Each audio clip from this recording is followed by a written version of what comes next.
해군은 네 가지와 싸웁니다. 거칠고 험난한 자연과 싸우고 24시간 소음 진동과 싸우고 가족과 떨어져 고독과 싸우고 총알 준비됐지?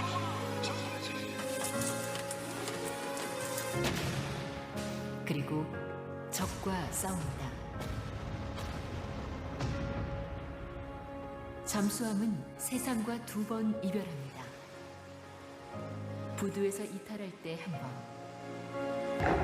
물속으로 자망할 때 2번.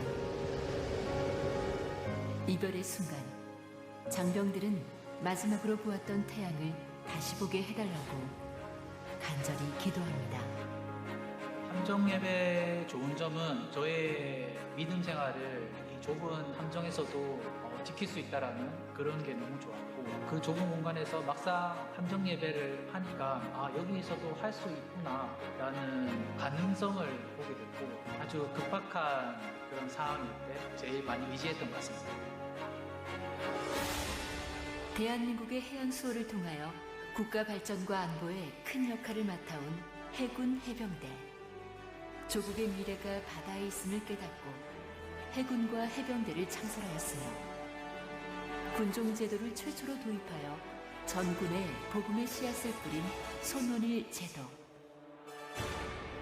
그의 정신을 계승하여 건립된 손원일 선교센터. 대한민국 해군 해병대의 영적 도약을 향한 새 역사를 시작합니다. 손원일 제독의 기독 정신이 깃든 원일 다락방은 70년대에 기독 간부들의 신앙 공동체로 세워졌으며 해군 해병대 복음화를 위해 이바지해 왔습니다. 그리고 50여 년 만에 원일 다락방을 재건축하여 손원일 선교센터로 거듭나게 되었습니다.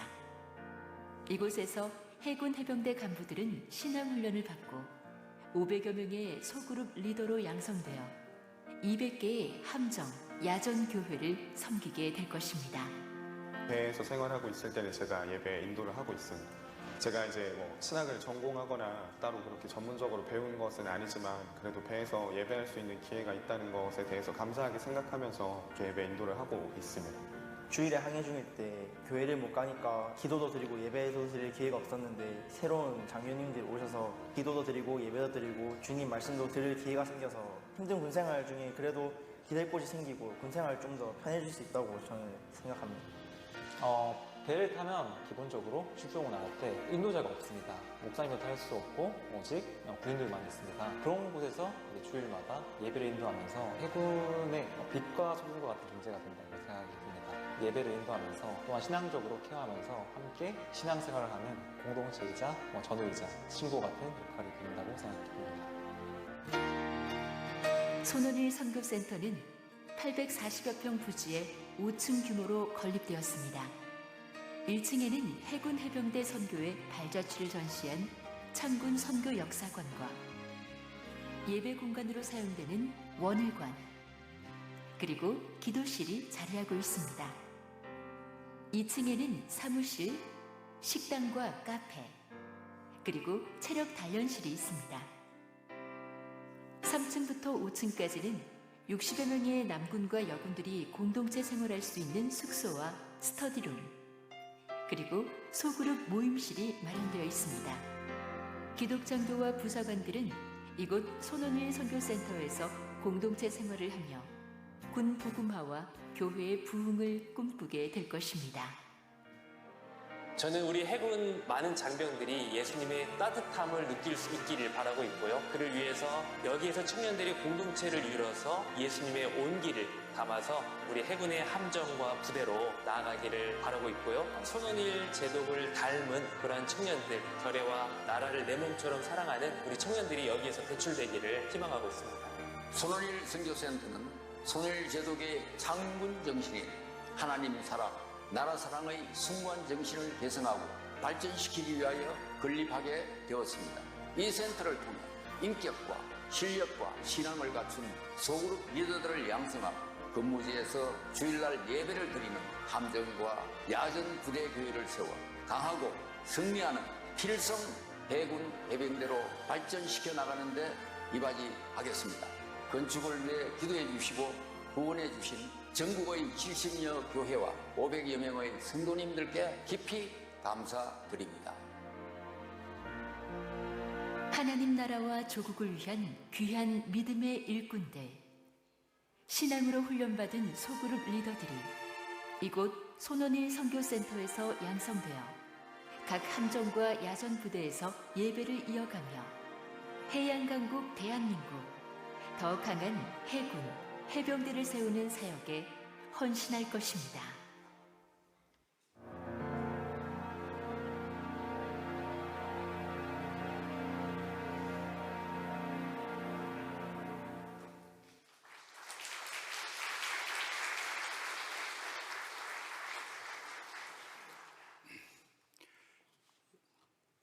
손원일 선교센터의 부이사장님을 맡고 계시는 김혁수 장로님께서 너가 이것을 믿느냐라는 제목으로 말씀을 선포하시겠습니다.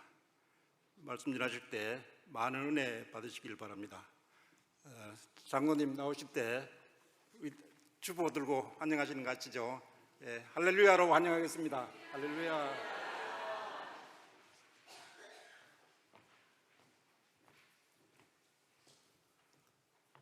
필층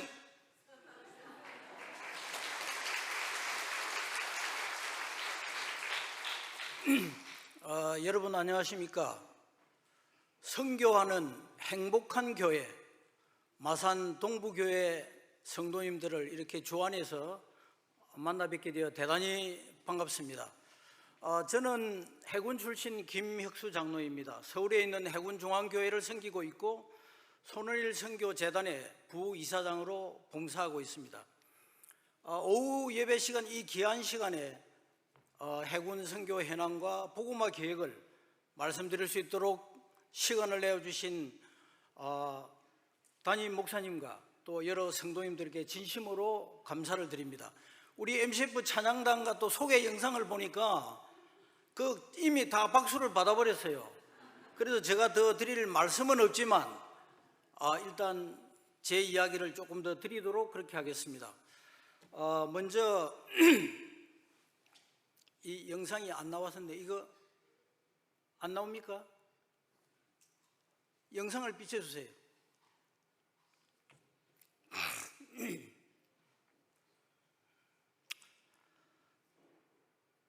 예, 아까 저 이야기를 했어야 되는데 지나갔네요. 먼저 저 간증을 잠시 드리도록 하겠습니다. 저는 불교 가정에 태어나서 중고등학교 시절까지 예수님에 관한 이야기를 전해 듣지 못했습니다. 해군 사관학교에 와서 한 교관님의 전도로 예수님을 알게 되고 믿게 되었습니다. 오른쪽 사진의 가운데 있는 분이 제게 예수를 전해준 그 교관님입니다. 당시 해군 사관학교는 한 5, 60명 들어가는 아주 작은 교회였습니다. 그 교관님은 저 작은 교회 지하 창고 스키장 곳에서 군용 야전용 목침대에서 생활하시면서 밤새도록 해군사관학교와 해군사관학교 복음화를 위해서 기도하셨습니다. 그리고 금식 기도도 많이 했습니다. 그래서 교인들이 그 교관님을 보고 철야를 잠자듯이 금식을 밥 먹듯이 한다 이렇게 이야기를 했습니다. 강의 시간에 들으면 한 10분간 복음을 전했어요. 그러나 이분은 서울대학을 수석으로 졸업하고 수학의 천재였습니다. 그래서 강의도 얼마나 열정적으로 하고 잘하는지 생도들이 다 좋아했어요. 그래서 강의 시간에 이렇게 복음을 전해도 학교 당국이나 타 종파에서 일체 이의를 제기하지 않았습니다.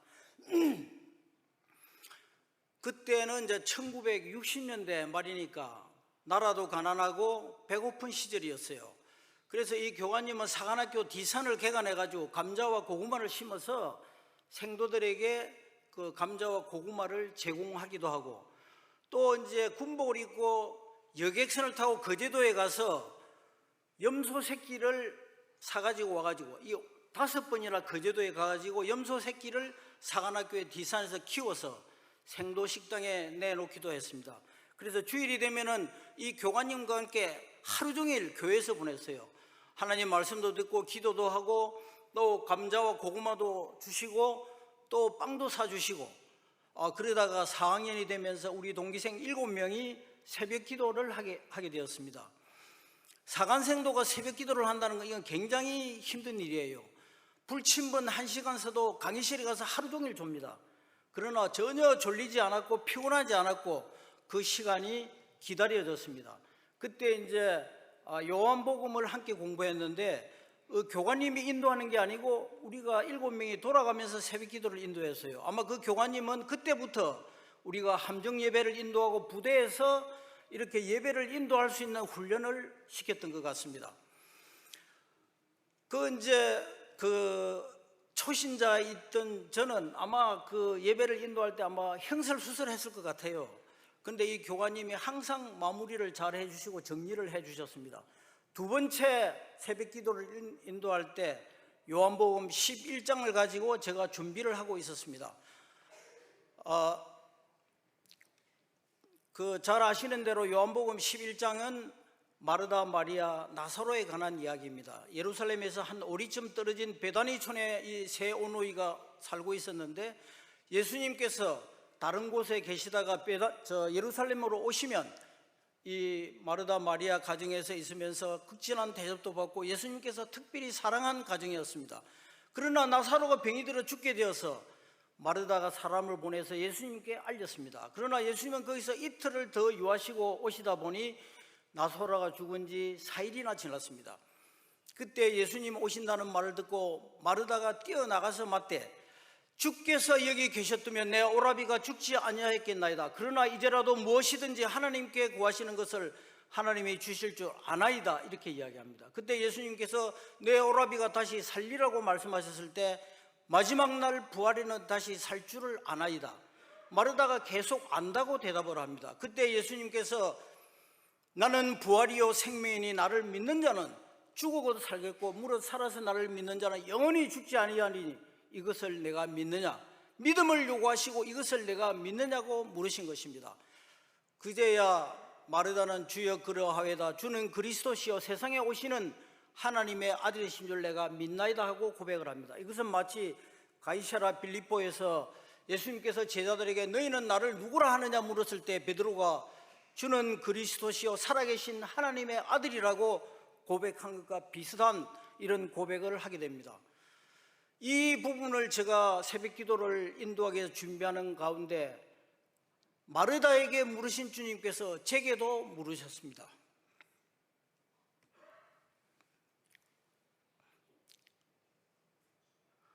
나는 부활이요 생명이니 죽어도 살겠고 살아서 믿는 자는 영원히 죽지 아니하리니 혁수야 너는 이것을 믿느냐?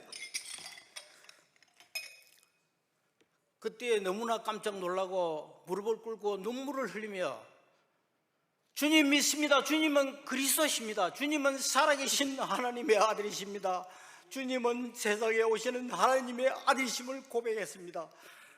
목사님들이 요한복음 11장을 가지고 다른 주제를 가지고 설교를 하지만 또 여러분들도 받은 은혜가 다를 줄 압니다. 그러나 이 요한복음 11장은 제 인생에 있어서 BC와 AD를 나누는 그런 순간이었습니다. 주전과 주후였습니다.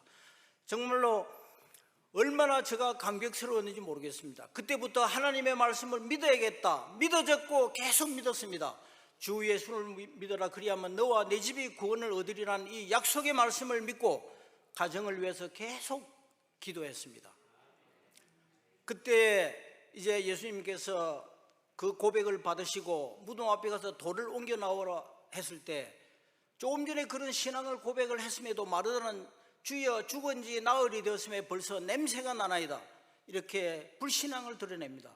그때 예수님께서 내 말이 내가 믿으면 하나님의 영광을 보리라 하지 아니었느냐 하시고 이제 돌을 옮겨놓은 다음에 나사로야 나오라 이렇게 불렀을 때 나사로가 수족을 동인 채로 무덤에서 살아서 나오게 되는 것입니다.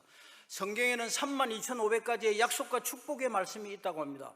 그러나 우리가 지식적으로 알고만 있으면 아무 소용이 없습니다.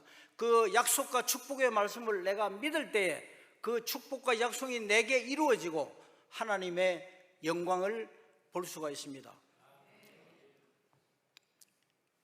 이게 왜 안 넘어가지? 그때 이제 우리 성경 공부하는 새벽기도하는 모임을 옥포 등대 클럽이라고 이렇게 이름을 붙였습니다. 등대는 깜깜한 밤에 빛을 발하여 백기를 인도하는 것처럼 우리는 해군에서 복음의 빛을 발해서 등대와 같은 역할을 하자, 이런 의미로 그 옥포 등대라는 이름을 지었습니다. 그래서 그 당시에 생도 어린 마음에도 하나님께 온전한 11조를 드리고 술과 담배를 하지 않고 해군 복음화에 헌신한다는 이런 내용이었습니다. 그래 이제 사관학교를 졸업하고 이제 졸업 휴가를 받아 집에 갔을 때 저희 집은 불교 가정일 뿐만 아니라 제가 종갓집 종손이었습니다. 그래서 할아버지 때부터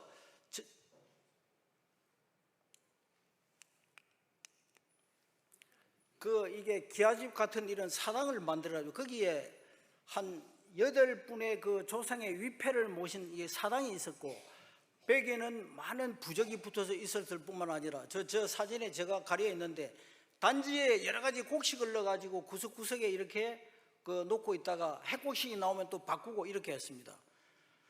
그때 이제 저희 아버님이 제가 생도 3학년 때 돌아가셨는데, 그때 가문에서는 종갓집 종손이 예수장이가 돼가 조상이 불려갔다고 이렇게 이야기를 했는데, 사실은 귀신을 섬기는 방이 있었기 때문에 저희 집은 가난과 저주가 있었다고 그렇게 생각합니다. 그래서 저 사당을 뜯어내 가지고 부셔버리고 백지를 다 걷어내 불태우고 단지도 깨고 다 치우고 소위 봉급을 받은 그 첫 봉급을 가지고 도배를 새로 하고, 그리고 우리가 졸업 예배를 드릴 때 선배들이 자그마한 성화 하나씩 줬습니다. 이제 저는 예수님이 겟세마네 동산에서 기도하는 그 성화를 받아가지고 그 방에 걸어놓고 할머님과 또 어머님께 전도하고 교회를 나가시라고 이렇게 하고 이제 기대를 했는데, 바로 그 다음 주일부터 할머님과 어머님이 교회에 나오셨고, 어머님은 나중에 권사가 되고 교회에 충성 헌신을 다 하다가 천국에 가셨습니다. 저희 누나 가정, 여동생, 남동생 다 가정에 예수를 믿습니다.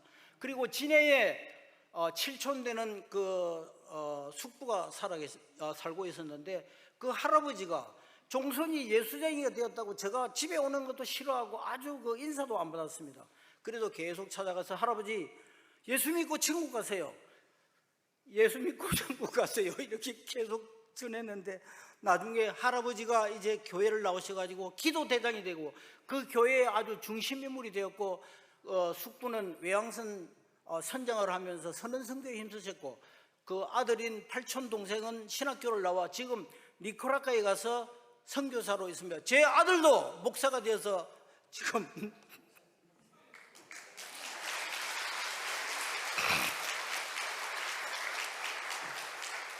서울에 있는 교회에서 이렇게 봉사를 하고 있습니다.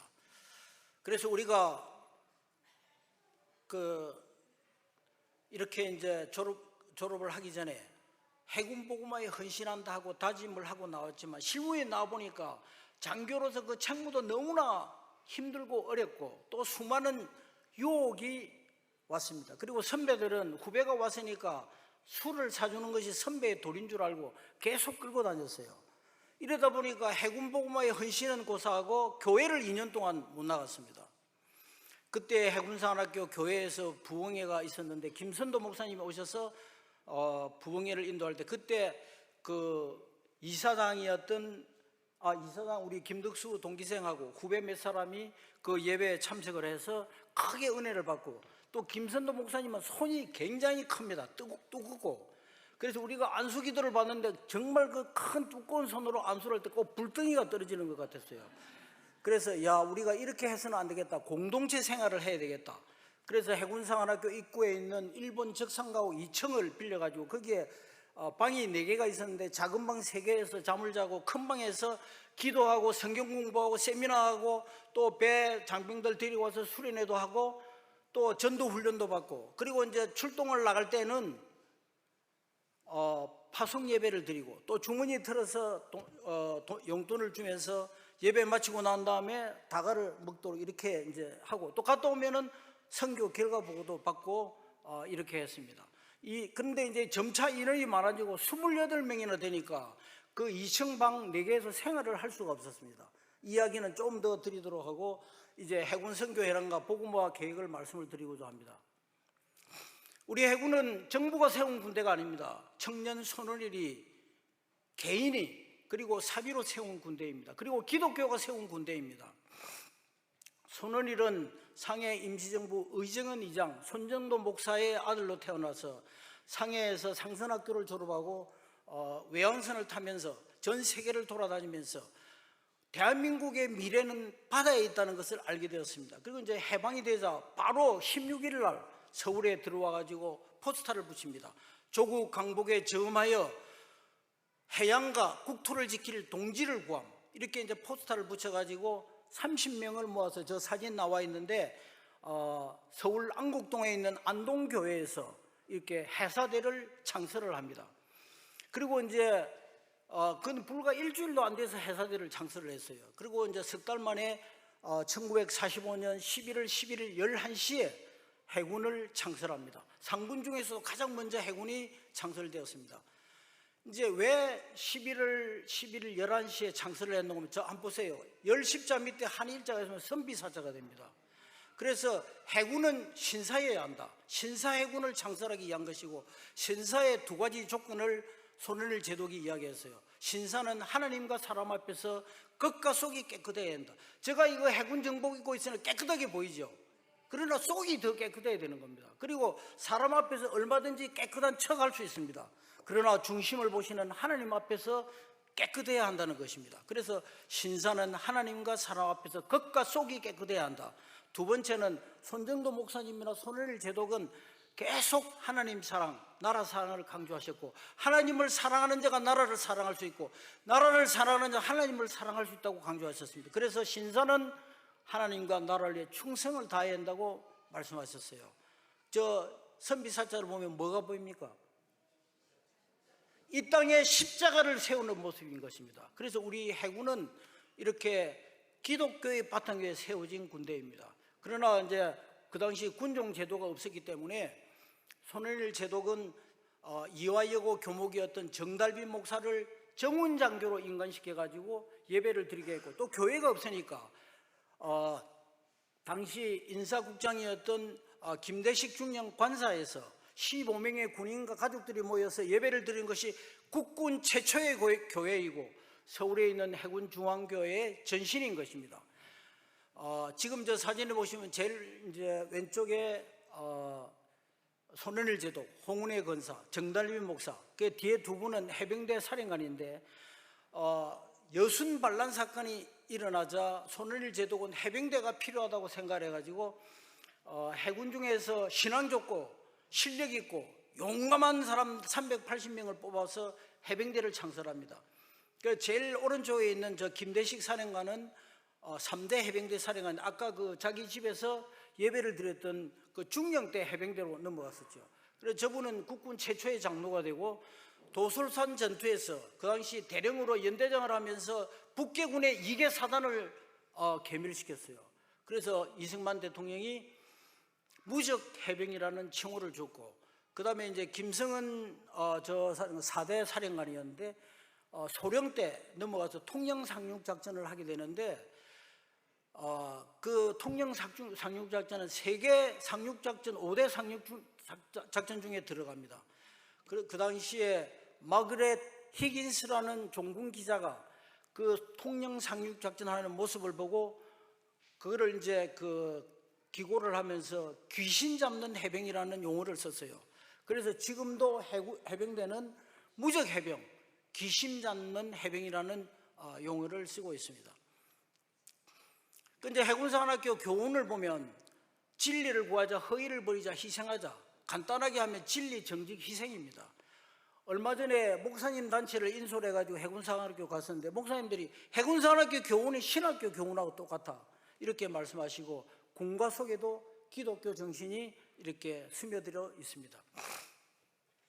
근데 이제 손원일 제독이 해군을 창설했는데 포를 가진 전투함이 한 척도 없었어요. 그래서 전투함을 구입하기 위해서 이렇게 모금을 하게 되는데 장교는 봉급의 10%, 부사관 7%, 병들까지도 5% 이 모금을 하고 부인들은 싹바늘질하고 그리고 갈비, 여기 젊은 사람은 갈비가 소갈비가 아니고 소나무 밑에 있는 그 낙엽을 이야기하죠. 예, 이 갈비를 건고 또 벚나무 마른 가지를 잘라서 땔감으로 팔고 인형을 만들어서 외교 사절에게 팔고 이렇게 해서 15,000불을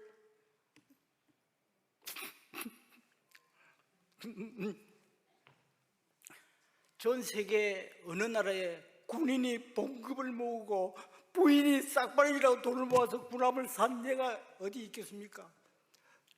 그때 이승만 대통령이 그 보고를 받고 감동을 받고 45,000불을 줘가지고 4척의 군함을 사오게 됩니다. 첫 번째 군함을 이제 사올 때 이게 이제 퇴역된 지 오래돼가지고 우리 그 장병들이 가서 정비를 다 해가지고 인수를 해오는데 포를 안 줬어요. 그래서 하와이에 와서 포를 달고 이 손해일 제도공이 영어도 잘하고 외교력이 뛰어나가지고 그 포를 거기서 달고 또 포탄을 안 줘가지고 괌에 와서 포탄 100발을 싣고 이제 입항을 하게 됩니다. 그때 이제 그 백두산함 맹명식을 가지고 이제 훈련을 하고 있는데 6.25 전쟁이 터졌어요. 일반적으로 6.25 전쟁은 1950년 6월 25일 4시 30분에 38선 전 지역에 북한군이 동시다발적으로 남침해왔다 이렇게 이야기를 하지만 실제로 4시 30분에 옥계해안에 강원도 옥계해안에 북한군이 상륙을 이미 했어요. 그때 이제 우리 해군과 전투가 벌어진 게 옥계해전이에요. 그리고 이 옥계해전 때문에 백두산함이 긴급 소집을 해가지고 긴급 출항해가지고 옥계해안까지 가게 되는데 부산 앞바다에서 괴산부가를 발견하게 됩니다. 거기에는 북한군 특수전 용원 600여 명이 타고 있어가지고 이제 오고 있었는데 그래 이제 접근하니까 이상해가지고 갔더니 그쪽에서 먼저 사격을 해가지고 백두산함에서 포를 쏘아 그 배를 침몰시켰습니다. 그래서 지금 이제 그 당시 함선의 속력을 보면은 이미 6월 25일 날 부산 앞바다까지 그 배가 와 있다면 6월 24일에 NLL을 침범했다는 것이죠. 그래서 혹자는 6.25는 우발적 충돌이다. 오히려 남한에서 북침했다. 이렇게 하는 이게 순 거짓말이라는 게 우리 해군 대한해협회전에서 증명이 된 것이죠. 만약 백두산함을 구입하지 않았다면 백두산함이 그 배를 침몰시키지 않았다면 부산항은 다 북한군이 그 장악을 했을 것이고 또 밀려오는 북한군이 낙동강 전선까지 와 있었기에 대한민국은 끝났습니다. 그러나 정말 하나님께서 기적같이 우리 대한민국을 구해주신 것이죠.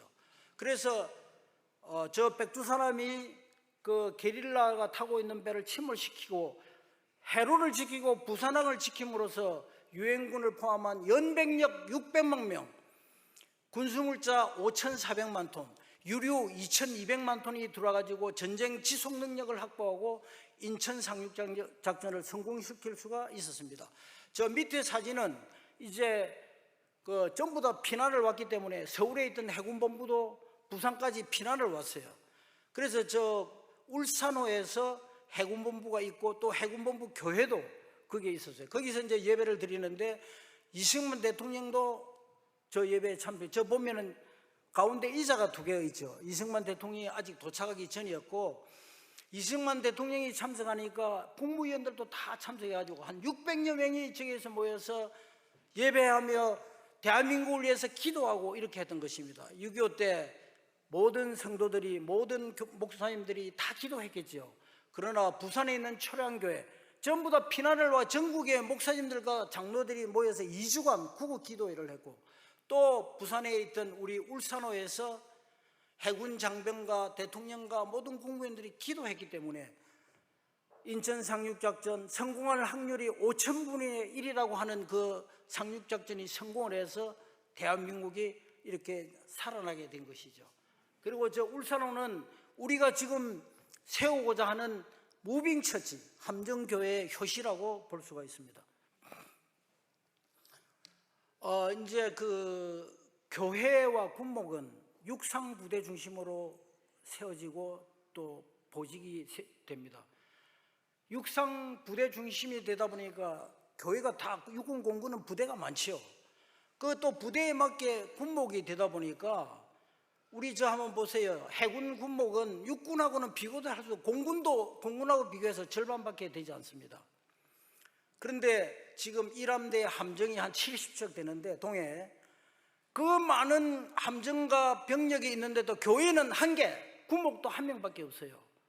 그러니까 이게 함정에서 예배가 이루어지지 않는 이런 심각한 문제가 있습니다. 육군은 이제 그 신병훈련소에서 세례를 주면은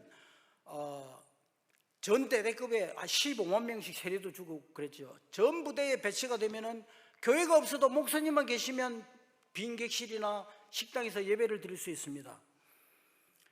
그래서 군목과 민간인 성직자 600명을 해가지고 800명이 모든 대대급에 배치돼 예배를 드리는데 해군은 군목도 함정에 갈 수, 민간인이 갈 수가 있겠습니까? 그래서 함정 예배가 소멸되어지는 이런 안타까운 실정이고, 특히 요즘 이제 군 인권 강화 이렇게 해가지고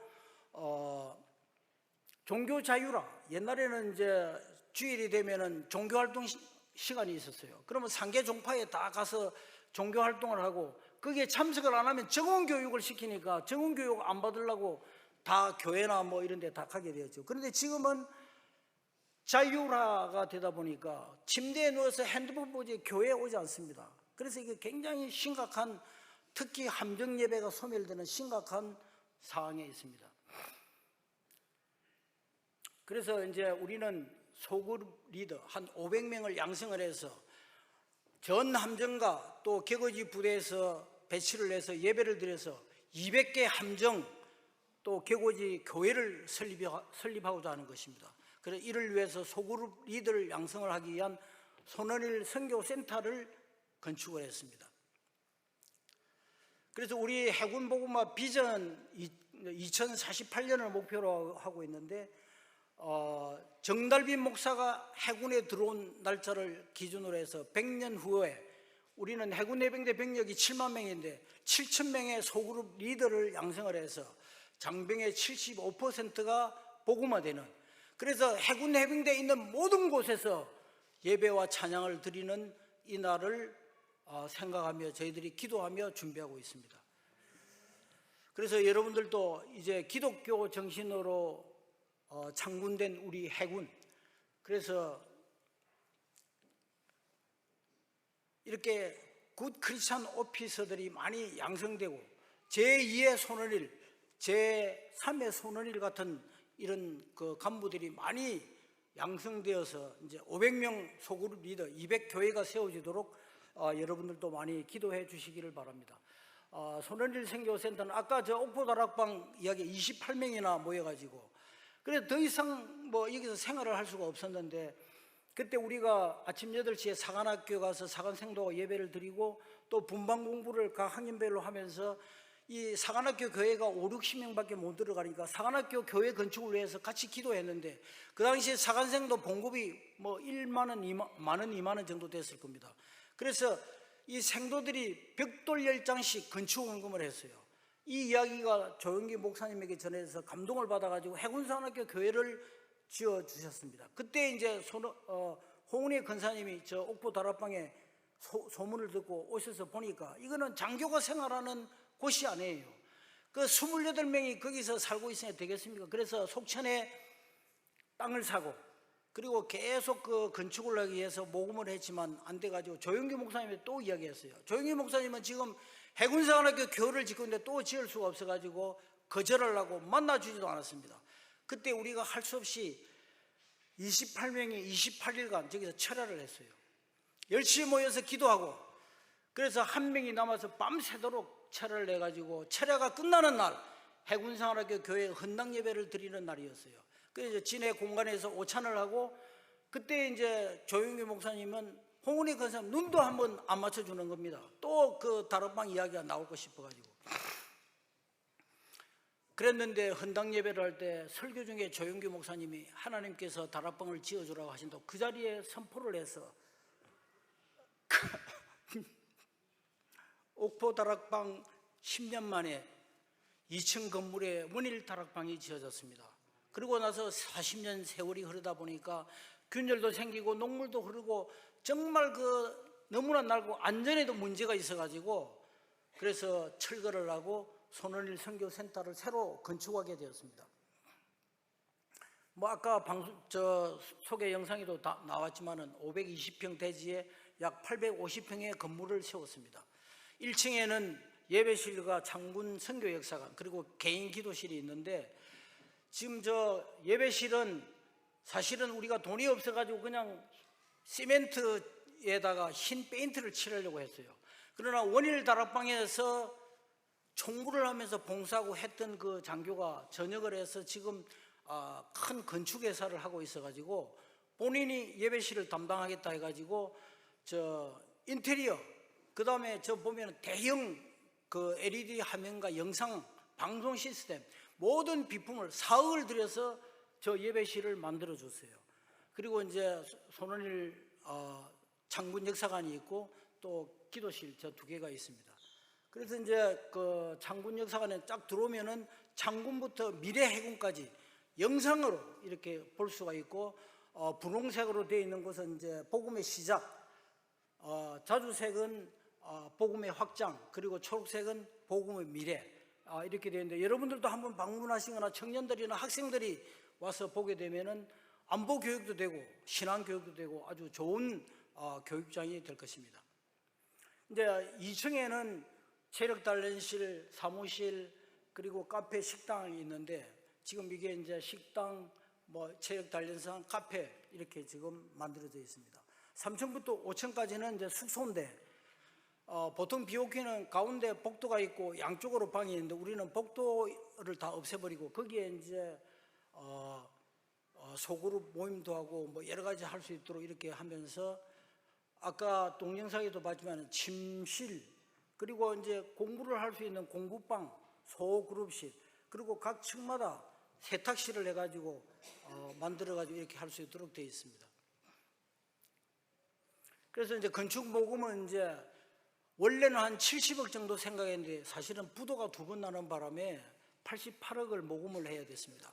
그래 그 당시에 논산훈련소 교회를 짓고 있어가지고 논산훈련소 교회도 부도가 나면서 이게 2년이나 지연이 되고 240억이라는 돈을 모금을 하다 보니까 한국 교회 전체에 피로감을 주었어요. 이런 가운데서 우리가 또 모금을 하고 코로나가 걸려 와가지고 3년 동안 모금을 하기가 교회도 어렵고 굉장히 어려웠는데 항상 기도할 때마다 이것을 내가 믿느냐?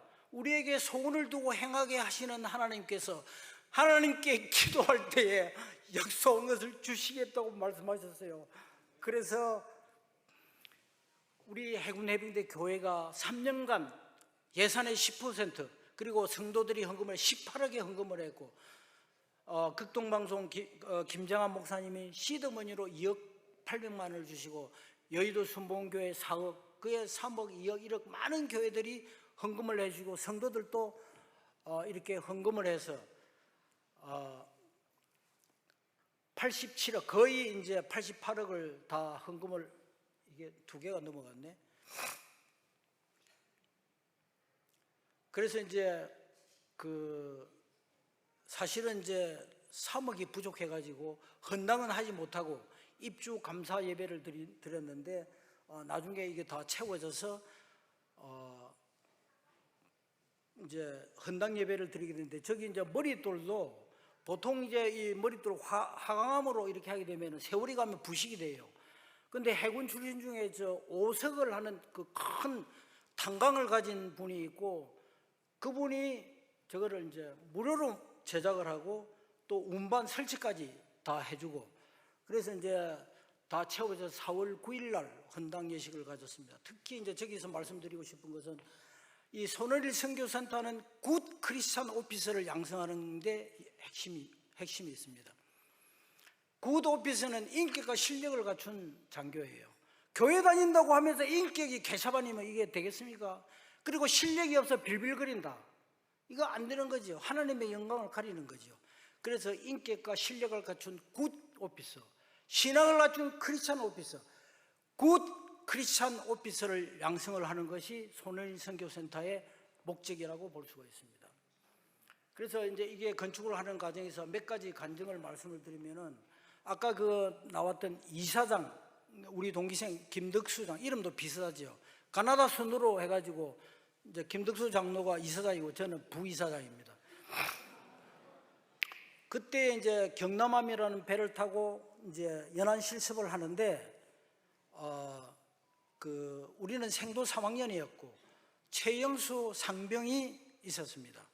그래 이 상병이 그 경남에서 예배도 보고 나중에 오식도에 발령 나갔을 때 이 병이 예배도 인도하고 그랬어요. 그런데 이제 우리가 해군 해병대 보고마 후원회를 만들어서 대전 국세청장을 한 분이 또 천안함 그 재단 이사장을 한 분이 그 보고마 후원회 회장을 하고 있습니다. 우리가 찾아갔을 때 해군 출신 중에 좋은 사람이 있다 해가지고 전화를 연결했는데 그분이 바로 최영수 상병인데 지금 최영수 대기업의 그 회장을 하고 있었어요. 그래 이제 전화를 했더니 지금도 그 회장은 김덕수 생도를 기억하고 있었어요. 그래서 50년 만에 만나게 돼가지고 이제 그분하고 이야기하는 중에 우리가 함정에 교회를 세운다. 이 말에 이제 이분이 옛날에 경남함에서도 그렇게 했기 때문에 이제 헌금을 5억을 했습니다. 그 이제 헌금을 하고 나서 사업이 너무 잘 됐어요. 그래가지고 다시 또 5억을 했습니다. 그래서 더 잘 될 뿐만 아니라 나중에는 이제 시간이 많이 갔네. 하여튼 그래서 이 15억을 했는데 나중에 이제 돈이 모금이 안 돼서 이제 건축 현장을 한번 보러 오셨을 때 15억을 추가로 해달라고 요구하니까 아주 난색을 표했습니다. 그때 제가 옆에 있으면서 울면서 이야기했어요. 이걸 짓다가 중단하면 되겠습니까? 회장님이 옛날에 함정에서 예배를 인도했는데 지금 함정 예배가 소멸되는데 이 예배를 인도할 소국 리더를 키워야 되지 않겠습니까? 회장님을 축복하신 것이 이때를 이함이 아닙니까? 했더니 제가 울면서 이야기했어요. 그때의 응격길에 그럼 10억을 하겠다 이렇게 돼가지고 25억을 헌금을 했어요. 이분이 이제 그 가운데 있는 분이 그 25억을 하신 분인데 그 군함에 보면 이 스카틀 창틀이 있어요. 거기서 바깥을 볼 수 있는 건데 제가 이제 저기다가 뭐라고 했는가 하면은 해군과 예수 그리스도를 통해 세상을 보다 이런 걸로 만들어서 이제 했고 아까 그 저기에 안 했는데 26억 건축원금은 25억 재단을 운영하는데 운영비로 1억을 3년간 이렇게 해가지고 26억을 헌금을 했습니다. 또 하나는 이제 그 서울 강념교회인데 이게 이제 시간이 많이 갔기 때문에 이분 이제 감자탕 교회 그 들어보셨겠습니까? 이분은 이 교회는 교회가 없어요. 3층을 이렇게 빌려가지고 쓰고 있고 또 건축 헌금을 이렇게 하는 일이 없고 무슨 물품이나 도서나 또 가서 인력을 지원하는 이런 교회였는데 우리 이야기를 듣고 이 목사님이 이제 김포공항에서 전화가 왔어요. 지금 진해를 간다고. 그래가지고 이제 진해에 있는 그 장로님한테 연락해서 안내해가지고 이렇게 그래 이제 이분이 이제 요청을 해서 우리가 비품 리스트를 다 보내줬어요. 근데 이제 현장에서 보시더니 이거 우리 교회가 한 번도 한 일이 없는 이 규정을 위반해서 그 자리에서 1억을 헌금을 하겠다고 전화가 왔습니다. 그리고 이제 또 한 분은 이제 베이직 교회 이제 그 조정민 목사님이랑 유튜브도 많이 나오는데 이분은 더 교회가 없어요. 한 200명 정도 모이는 새벽기도 하는 데밖에 없고 주일말만 큰 공간을 빌려가지고 거기에서 이제 예배를 보고 평일에는 다른 용도로 쓰는 건데 제가 이제 이분을 이제 새벽기도 이제 만나러 우리 그 김덕수 이사 같이 갔을 때 이분이 고향이 통영이에요. 제가 통영입니다. 목사님 제 고향이 통영입니다 이랬더니 초등학교 때 나 저 고향 없어요 이래버리는 겁니다. 그래서 설명을 들을 때도 잘 듣지도 않았고 그리고 마지막에 이제 제가 잠수함 초대 전단장을 해서 잠수함 넥타이 핀 모양을 된 하나 선물 주니까 저 넥타이 핀 같은 거 안 해요 하고 아주 냉정하게 해가지고 민망했습니다. 근데 이 목사님이 500명의 소그룹 리더를 양성해서 200개 교회를 세운다 여기에 꽂혀가지고 부목사 2명을 진해로 보내서 우리는 몰랐어요. 그래서 이제 가서 보고를 하니까 어느 날 우리 통장에 보니까 3억 2,500만 원이 들어와 있었습니다. 그 한마디 전화도 없었어요. 그래서 처음에 7억이 이제 부족했는데 이 두 교회가 이제 4억을 해가지고 이제 3억이 부족하고 입주 감사 예배를 이분이 이제 조정민 목사님이고 감사 인사 드리러 갔을 때 찍은 사진인데 해군 중령이 입주 예배 때 참석을 해가지고 3억이 부족하다고 하니까 11조를 담당해야 되겠다 하는 마음이 들어서 서원을 했어요. 그래 이 중령은 저 소말리아 그 해적 그 아덴만 여명 작전에 대위 때 현장에 들어가서 그 우리 어선들을 구해낸 그 영웅이었어요. 근데 이제 중령이 무슨 돈이 있습니까? 자기 통장을 다 털고 양가에 애들 돌반지, 금반지 이런 거 다 털어가지고 3천만 원을 11조를 언급을 했습니다. 이때 우리 임원들이 다 울면서 기도했어요. 이분이 11조를 담당하기 때문에 우리 선배 한 분이 추가로 3억을 해줘가지고 다 채워져서 이렇게 헌당을 할 수가 있었습니다. 생략을 하고 이게 왜 빨리 많이 넘어가지? 그래서 이 무빙 처치를 세우기 위해서는 이제 함정 교회를 운영하는데 10만 원 정도가 듭니다. 그 악기도 필요하고 예배 끝나고 나서 다가해도 해야 되기 때문에 10만 원 정도 필요하고, 그래서 한 교회는 10만 원씩을 좀 담당해 주기를 부탁을 드리고 있고, 또 성도들은 월 1만 원씩 이렇게 부탁을 드리고 있습니다. 사실 한 달에 커피 2잔 아끼면 10,000원을 헌금하고 해군 해병대 장병 생명을 구할 수가 있습니다. 그래서 이게 지금 CMS 용지인데, 혹시 여러분들이 이렇게 해군 해병대 보고마를 위해서 생각이 있으시면 나가실 때 작성을 해서 나중에 보내주시면 감사하겠습니다. 지금 이제 생도들이 이렇게 모여서 교제하고 기도하고 성경 공부하고 이렇게 하면서 이 사람들이 나가서 함정에서 예배를 인도하고 있습니다. 선교하는 행복한 교회, 이 교회 보니까 그 군선교부가 또 있더라고요. 그래서 군 선교하는 행복한 교회, 마산 동북의 성도님들의 기도와 후원으로 해군 해병대 복음화가 이루어지리라 믿습니다. 감사합니다. 필승!